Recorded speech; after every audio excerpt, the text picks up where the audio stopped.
Olha só, hoje a gente vai fundo num princípio que mexe com o dia a dia de todo mundo: a liberdade de se mover pelo país. E a gente parte de uma pergunta que parece simples, mas não é. Quão livre é de verdade esse nosso direito de ir e vir? Vamos descobrir juntos as proteções, a profundidade e, olha que interessante, até os limites que ele tem. E a base de tudo está aqui, ó, direto na nossa Constituição. O que ela diz é bem claro. É livre a locomoção no território nacional em tempo de paz. Ou seja, em resumo, em tempos normais, qualquer pessoa pode entrar, ficar ou sair do país com suas coisas, seguindo o que a lei determina. Esse é o nosso ponto de partida. Beleza, mas para entender o peso disso, a gente precisa dar um passo para trás e ver o quadro completo. Onde é que esse direito se encaixa na história dos direitos fundamentais? Ele é o que a gente chama de direito de primeira geração. Pensa assim, são aqueles direitos mais clássicos, os civis e políticos, que nasceram para colocar um freio no poder do Estado. A ideia principal aqui é proteger o indivíduo. É como se fosse um escudo mesmo, sabe? A função dele é proteger a nossa vida particular de qualquer intromissão exagerada do Estado. Basicamente, é o Estado sendo obrigado a não fazer algo, a não interferir. Por isso o nome liberdades negativas. É uma ordem de abstenção para o governo. Certo, então a gente tem esse direito. Mas e se ele for ameaçado? Porque, um direito só vale de verdade se tiver como protegê-lo. Como é que se faz isso? Pois é, a Constituição foi bem esperta nisso. Ela não só deu o direito, ela também criou uma ferramenta específica para defender a liberdade de locomoção. E essa ferramenta é o famoso habeas corpus. É, literalmente, o guardião da liberdade de ir e vir. Pensa nele como um remédio constitucional. Se a liberdade de alguém é ameaçada ou cortada de forma ilegal, pá, é o habeas corpus que entra em campo para garantir essa proteção. É uma ação superpoderosa e direta.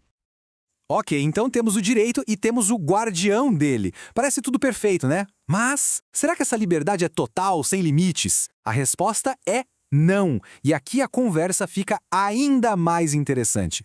E esse é um ponto-chave em todo o direito constitucional. Nenhum direito fundamental é absoluto. Nenhum mesmo. Isso quer dizer que até os direitos mais importantes, como o de ir e vir, podem sim ter limites. Mas por que isso? Bom, primeiro porque os direitos precisam conviver em harmonia. O direito de uma pessoa não pode anular o de outra. Segundo, para proteger a ordem e a segurança de todo mundo. E claro, em situações de emergência nacional, as regras do jogo podem mudar um pouco. E fundamentalmente, nenhum direito pode ser usado como desculpa para destruir a própria Constituição. Tá, mas vamos sair da teoria. Qual seria um exemplo bem prático de quando a liberdade de locomoção pode ser limitada pela própria Constituição? A resposta está no estado de sítio. E não é algo que acontece de qualquer jeito, não. Existe todo um processo, um passo a passo bem rigoroso. Primeiro, tem que haver uma ameaça muito grave ao país.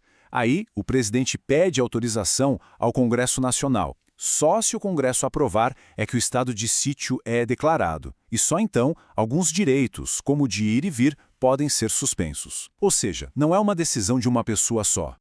E o que isso significa na prática? Bom, durante um estado de sítio, a Constituição permite que as pessoas sejam obrigadas a ficar em um lugar específico. É o que o artigo 139 diz.